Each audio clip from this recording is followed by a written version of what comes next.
சர்க்கரை நோயாளிகள் சர்க்கரை அளவை கம்மி பண்றதுக்கு என்னென்ன பொருட்கள் சாப்பிடணும் அப்படின்னு தெரியாம முழிச்சிட்டு இருக்கீங்களா? அப்போ 4 நேரமும் என்னென்ன உணவுகளை எப்படி எப்படி சாப்பிட்டா நம்மளுடைய சுகர் கண்ட்ரோலா இருக்கும் அப்படின்றத பத்தி இந்த வீடியோல நம்ம தெரிஞ்சுக்கலாம்.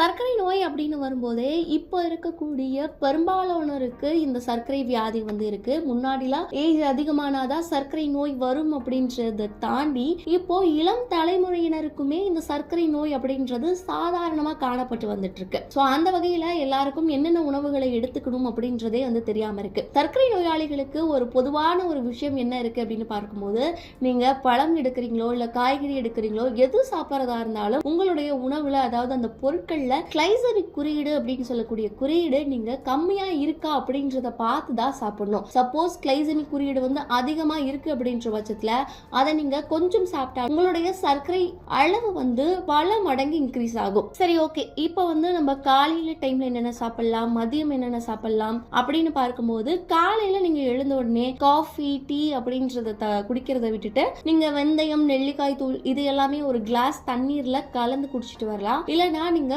10 பாதாம் உருளுமே ஒரு நாளைக்கு சாப்பிட்டுட்டு வரலாம். இல்ல 1 டீஸ்பூன் உருளுமே எள் விதைகளை நீங்க சாப்பிட்டுட்டு வரலாம். இது எல்லாமே நீங்க நார்மலா ஒரு பொதுவா காலையில எடுத்துக்கலாம். சப்போஸ் நான் நான் கொஞ்சம் காலையில டீ குடிக்கணும், காஃபி குடிக்கணும் அப்படின்லாம் யோசிச்சிங்க அப்படின்னா அதுக்கு பதிலா நீங்க பால் எடுத்துக்கலாம். ரொம்ப கொழுப்பு அதிகமா இல்லாம பால் எடுத்துக்கலாம். காய்கறியை வேச்சு நீங்க எடுத்துக்கலாம். முட்டை எடுத்துக்கலாம். மேலும் இல்லைன்னா நீங்க கோதுமையில கிச்சடி மாதிரி செஞ்சு சாப்பிடலாம். ஓட்ஸ் இந்த மாதிரியான உணவுகள் எல்லாமே நீங்க காலையில் டைம்ல எடுத்துக்கலாம்.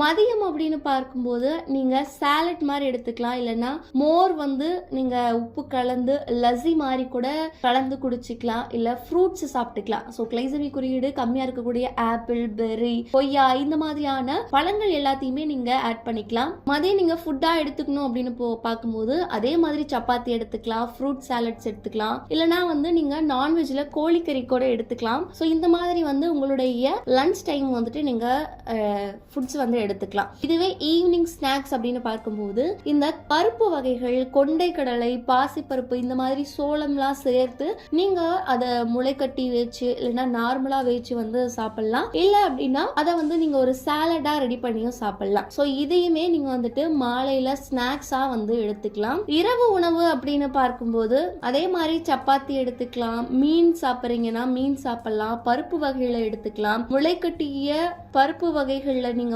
எடுத்துக்கலாம். இதுவே ஞாயிற்றுக்கிழமை அப்படின்னு பார்க்கும்போது கோழிக்கறி, மீன், பாஸ்தா, காய்கறிகள் இந்த மாதிரி நிறைய வகைகள்ல நீங்க எடுத்துக்கலாம். நீங்க எந்த பொருளை எப்போ எடுக்கிறதா இருந்தாலும் அதுல இருக்கக்கூடிய கிளைசமிக் குறியீடு அப்படின்றது கம்மியா இருக்கா அப்படின்றது மட்டும் ஒரு வாட்டி செக் பண்ணிக்கோங்க. ஸோ இது நான் எப்படி செக் பண்றது அப்படின்னு பார்க்கும்போது, நீங்க ஆன்லைன்ல கிளைசமிக் குறியீடு உணவுகள் அப்படின்னு போட்டீங்கன்னாவே காய்கறியா இருக்கட்டும், பழங்களா இருக்கட்டும் எல்லாமே உங்களுக்கு லிஸ்ட் பண்ணிருப்பாங்க. ஸோ அதுல எது எது ரொம்ப கம்மியா இருக்கோ அது எல்லாத்தையுமே நீங்க சாப்பிடலாம்.